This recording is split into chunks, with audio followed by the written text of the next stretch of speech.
Welcome back, everyone, to the deep dive. Great to be here. Today, we're looking at some really intriguing material you shared with us. We've got notes, some articles, all exploring where modern science, specifically cosmology, kind of seems to overlap with ancient spiritual ideas. That's right.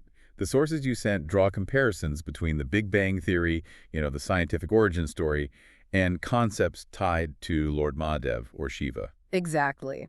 So yeah, our plan for this deep dive is really to unpack these, well, pretty surprising similarities that your sources are highlighting, how the universe started according to science, and how this spiritual perspective views it. It's about seeing where they connect Right. based on this material. Yeah, looking at that intersection, your sources suggest these two areas, science and spirituality, might have more in common than we usually think. Okay, so where do we start? I guess at the beginning, literally. Right, the origin point. So the material you provided, it describes the Big Bang Theory universe starting from this tiny, incredibly dense point, a singularity. Uh-huh. And then this massive rapid expansion outward, an explosion, essentially. Okay, and then the comparison point from your notes is Mahadev, specifically Shiva's Tandava dance. Yeah, the cosmic dance. It's shown as symbolizing, creation, keeping things going, and also destruction, the whole cycle. So the parallel your source draws is pretty direct here. Both ideas, the Big Bang and the Tandava, they seem to point to creation starting from a kind of massive energy release, an energy explosion. That's the connection being made, yeah. Whether you see it as a literal blast or this incredibly powerful dynamic energy symbolized in the dance, it's about immense energy initiating creation. Okay, interesting start. But what about before that, before the bang, before the dance? Good question.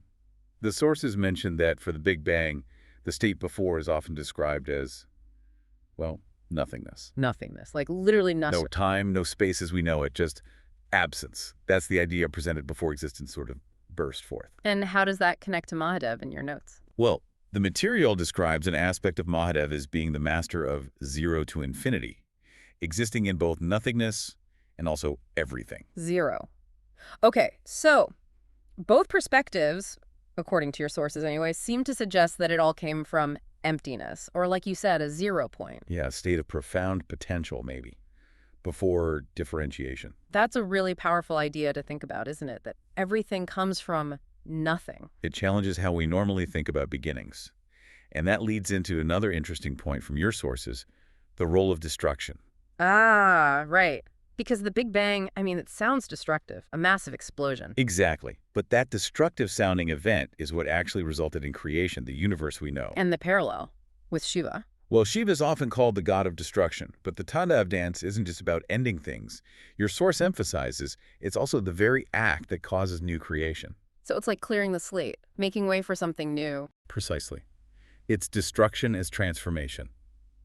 The source material really highlights this idea that creation isn't just the opposite of destruction. Yeah. It can actually be nested within it. The potential for the new comes from the end of the old.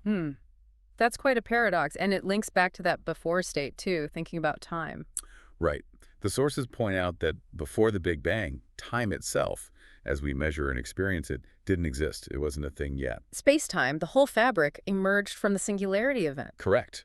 And then your notes bring in Mahadev's title, Mahakal, Mahakal. And that means? the one who is beyond time, transcends time. Okay, so that's another striking parallel. Both the origin point in physics and this spiritual concept are seen as operating outside of time. Or before time even started, in the Big Bang case. Yeah. Existing beyond the limits of the time we live in day to day. It's like a different layer of reality, almost. Which brings us to, well, what everything is actually made of.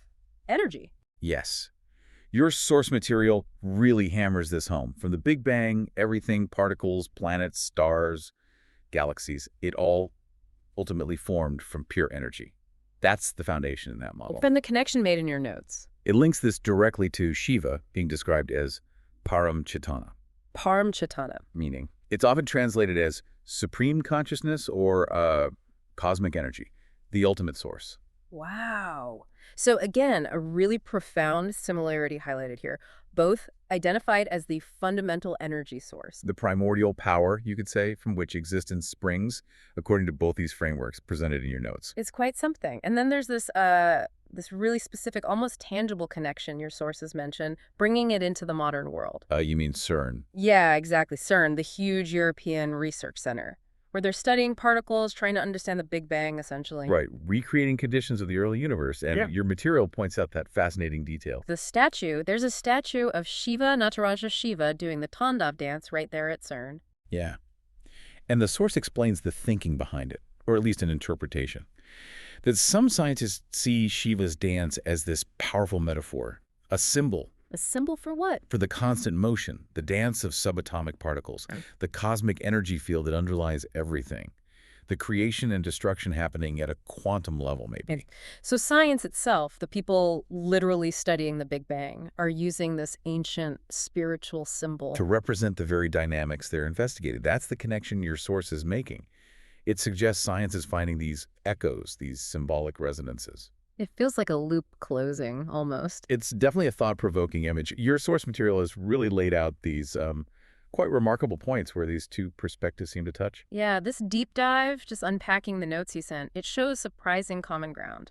Science and this spiritual view on the cosmos. We went through the origins, the state before, time, destruction and creation, energy, and now this symbolism in modern science. The comparison points in your notes are, they're definitely clear. And your source wraps up by suggesting that maybe science is sort of looking towards Shiva in a way.